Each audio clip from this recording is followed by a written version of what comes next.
کیا اسلام میں کوئی اور مکتب فکر میوزک کو حلال سمجھتے ہیں کہ میں محمد صلی اللہ علیہ وسلم کا غلام ہوں، آج میں ناچوں گا بھی، گاؤں گا بھی، اور میوزک کے نام پر میں جھوموں گا بھی؟ آج آپ جو جمع ہوئے ہیں جلوس کے خلاف ہیں یا جلوس میں ہونے والے رسومات کے خلاف؟ ریس کا لگا لینا اور پانی کا اچھالنا جس میں مرد اور عورت دونوں کے اوپر پانی اچھلا جا رہا ہے، نہیں جانا، گھر سے ہی نہیں نکلنا ہے وہ جب نماز کے لیے باہر نکلنے کی اجازت نہیں ہے اور خرید و فروخت کے لیے باہر نکلنے کی اجازت نہیں ہے، تو پھر ایسے موقع پر کیسے نکلنے کی اجازت ہے؟ مولانا آج چامراج پیٹ کے علاقے یعنی گوری پاڑیا مسجد عمر فاروق میں ایک بہت بہترین منظر دیکھنے کو ملا جہاں پر آپ اور بہت سارے علماء اکرام موجود تھے۔ فکر یہ تھی کہ میلاد النبی ٹاپک تھا اور جلوس جو نکالا جا رہا ہے۔ میں ایک سوال آپ سے یہ کرنا چاہ رہا ہوں، کیا مسلمان جو ہیں بہت سارے مسلک ہیں، مکتب فکر سے جڑے ہوئے ہیں، کیا اسلام میں کوئی اور مکتب فکر میوزک کو حلال سمجھتے ہیں؟ نہیں ہے، کوئی مکتب فکر ایسا نہیں جو میوزک کو حلال اور جائز سمجھتا ہے۔ جب میوزک حلال اور جائز نہیں ہے تو نبی پاک صلی اللہ علیہ وسلم کی ولادت کے موقع پر ڈی جے اور روڈوں کو بلاک کرنا اور خوشی کا اظہار کرنا کہ میں محمد صلی اللہ علیہ وسلم کا غلام ہوں، آج میں ناچوں گا بھی، گاؤں گا بھی، اور میوزک کے نام پر میں جھوموں گا بھی، تو صاف پتہ چلتا ہے کہ وہ ان کی نادانی اور جہالت ہے اور وہ جانتے نہیں پیغمبر صلی اللہ علیہ وسلم کی ولادت کی خوشی کیسے منایا جائے۔ جیسے کہ آپ نے کہا کہ کسی بھی مکتب فکر کے کسی بھی عالم دین کو اختلاف نہیں ہے کہ میوزک حلال ہے، کیونکہ میوزک حرام ہے تو سب کا ایک ہی اتفاق ہے، تو کیا اس مسئلے پر تمام مکتب فکر کے علماء کو اپنے اپنے پلیٹ فارم سے صحیح ایک جگہ جمع ہو سکیں یا اپنے اپنے پلیٹ فارم سے یا سوشل میڈیا کے ذریعے سے یہ پیغام نوجوانوں تک پہنچانا چاہیے کہ میوزک حرام ہے، اور بالخصوص کہ نبی پاک صلی اللہ علیہ وسلم کی پیدائش کے دن پر یہ جو عمل کیا جاتا ہے شہر کے اندر، روڈوں کو بلاک کرنا اور ڈی جے بجانا؟ دیکھیے، مجھے امید ہے اور یقین بھی ہے کہ ہر مکتب فکر کے حضرات علماء کرام میوزک کے حرام ہونے کے متعلق اپنے اپنے مساجد میں بیانات کرتے ہیں۔ اگر نہیں کرتے ہیں تو میں ان سے گزارش کرتا ہوں کہ وہ ضرور میوزک، ڈی جے، گانے بجانے کی حرمت پر صاف کھلے انداز سے بیان کریں۔ اور ایک مسئلہ یہ ہے کہ 12 ربیع الاول یا ربیع الاول کا مہینہ جب آتا ہے، ایسے اہم موقع پر بعض مساجد میں جب اس عنوان کو لیتے ہیں تو پھر محلے اور ذمہ داروں سے بھی حالات آ جاتے ہیں، تو ایسی صورت میں وہ لوگ اس وقت بیان نہیں کرتے، ورنہ عام حالات میں تو ضرور بیان کرتے ہیں کہ میوزک، ڈی جے سب حرام ہے۔ آج آپ جو جمع ہوئے ہیں جلوس کے خلاف ہیں یا جلوس میں ہونے والے رسومات کے خلاف ہیں؟ جلوس میں ہونے والے رسومات کے خلاف ہیں۔ اور جس طریقے سے ہماری مائیں بہنیں بھی ایک نظارے کے طور پر، ایک تماشے کے طور پر بھی روڈ پر آ جاتے ہیں اور بے پردہ بھی ہو جاتی ہیں اور کھڑے ہو کر ریس کا لگا لینا اور پانی کا اچھالنا جس میں مرد اور عورت دونوں کے اوپر پانی اچھلا جا رہا ہے، اور ایک جب غیر وہاں سے گزر رہا ہے اور وہ دیکھتا ہے کہ مسلمان بھی ہماری طرح ہی ناچتے ہیں، اس پر کیا کہنا چاہیے؟ بالکل غلط ہے، عورتوں کا کسی صورت میں باہر نکلنا جائز نہیں ہے، اور اس صورت میں تو اور بھی نہیں نکلنا، کیونکہ وہ دن حضور صلی اللہ علیہ وسلم کے پیدائش کے دن ہے۔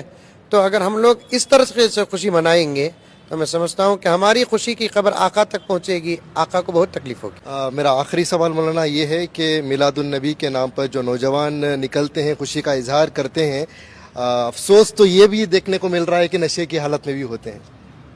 بالکل غلط بات ہے، تو نشہ وہ بھی حرام ہے، ڈی جے کی طرح، میوزک کی طرح۔ جیسے ڈی جے اور میوزک حرام ہے ویسے شراب اور نشہ حرام ہے، اور اس صورت میں نشے کے ساتھ داخل ہونا یہ تو اور بھی سخت حرام ہے، ڈبل ٹرپل سزا ہوگی۔ مولانا آپ نے کہا کہ میں جلوس کے خلاف نہیں ہوں، جب آپ جلوس کے خلاف نہیں ہیں تو کیا ایسی ہدایات ہیں، کیا ایسے کچھ پوائنٹس آپ بتا سکتے ہیں کہ جو بھی انسان جلوس میں شریک ہو رہے ہیں کہ وہ کس حد تک محدود رہے؟ دیکھیے کہ میں جلوس کے خلاف نہیں، تو آج آپ کا سوال یہ تھا کہ ہمارے جمع ہونے کا مقصد کیا ہے؟ آج ہمارے جمع ہونے کا مقصد جلوس میں ہونے والے خرافات کے آج ہم لوگ مخالفت کر رہے ہیں، ورنہ ہمارا مسلک ہی یہی ہے کہ ایسے جلوس اسلام میں کسی قسم سے جائز نہیں ہے۔ جلوس کی کوئی ترتیب ہی نہیں ہے ہمارے درمیان میں، ہم لوگ جلسہ کریں، بیٹھیں، دین کی بات کریں، اچھی بات کریں، اس دن آقا صلی اللہ علیہ وسلم کی محبت میں آقا کی ولایت کے تذکرے سنیں، آقا صلی اللہ علیہ وسلم کی سیرت کے تذکرے سنیں، تو اسے اچھے طریقے سے بھی ادا کر سکتے ہیں نا۔ جلوس سے اور جلوس کے ذریعے سے ہم کیا پیغام دے سکتے ہیں بتائیے؟ کوئی پیغام اور کوئی اصلاح جلوس کے ذریعے سے ہو ہی نہیں سکتی. جلسہ ہو، جیسا کہ ہمارے علماء میں مولانا مفتی اصغر علی صاحب نے کہا کہ جلسے ہو مسجدوں کے اندر اور آقا کی سیرت بیان ہو، یہ بہت اچھی بات ہے. وہ کرنے کے بجائے ہمارے نوجوان فجر کی نماز پڑھتے نہیں، تہجد تو بالکل سوال ہی پیدا نہیں ہوتا، فجر کی نماز پڑھتے نہیں، 10 بجے 11 بجے 12 بجے تک سوتے ہیں، اس کے بعد جلوس میں نکلنے کی تیاری کرتے ہیں، اور جلوس میں 11-12 بجے سے نکل کر رات تک دورے کرتے ہیں.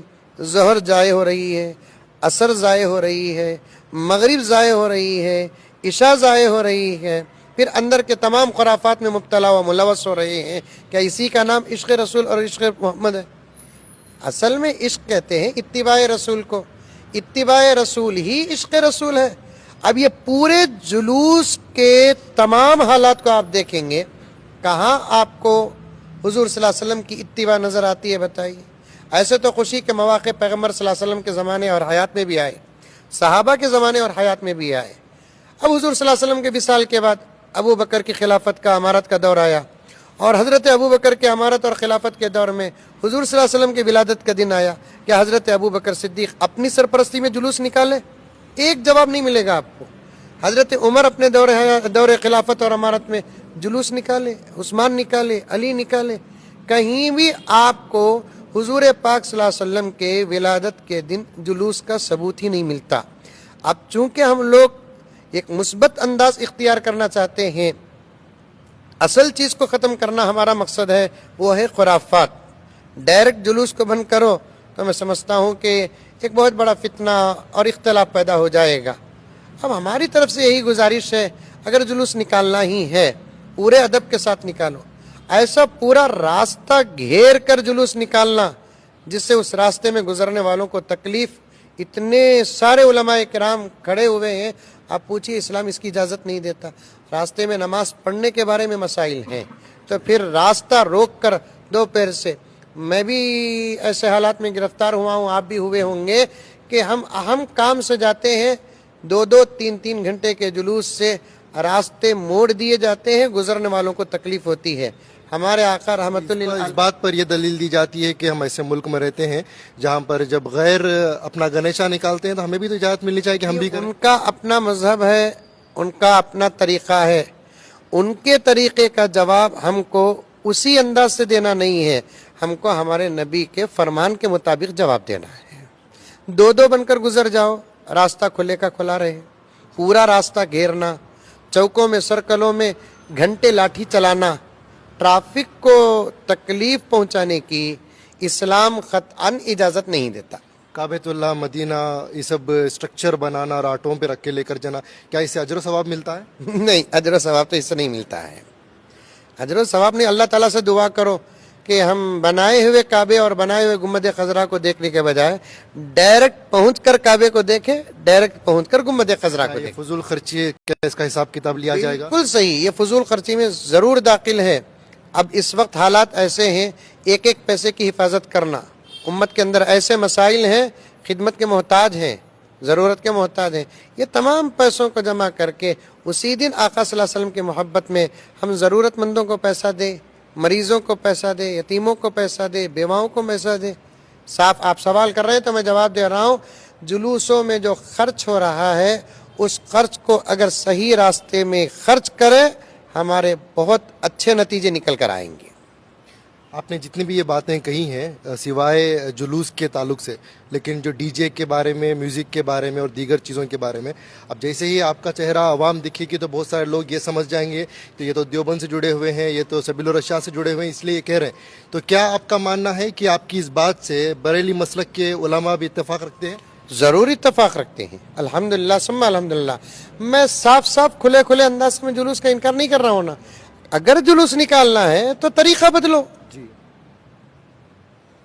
اور مجھے امید ہے کہ اس وقت الحمدللہ امت میں زبردست اتفاق آ رہا ہے، مصالحت ہو رہی ہے، اچھی باتوں کو ایک دوسرے قبول کر رہے ہیں، اور جلوس میں ہونے والے خرافات کو بریلوی حضرات بھی پسند نہیں کر رہے ہیں، وہ بھی بہت پریشان ہیں، ان کے بیانات بھی الحمدللہ آ رہے ہیں. اللہ ہمارے نوجوانوں کو سننے اور عمل کرنے کی توفیق عطا فرمائے. جزاک اللہ خیر مولانا، میں شکر گزار ہوں. السلام علیکم.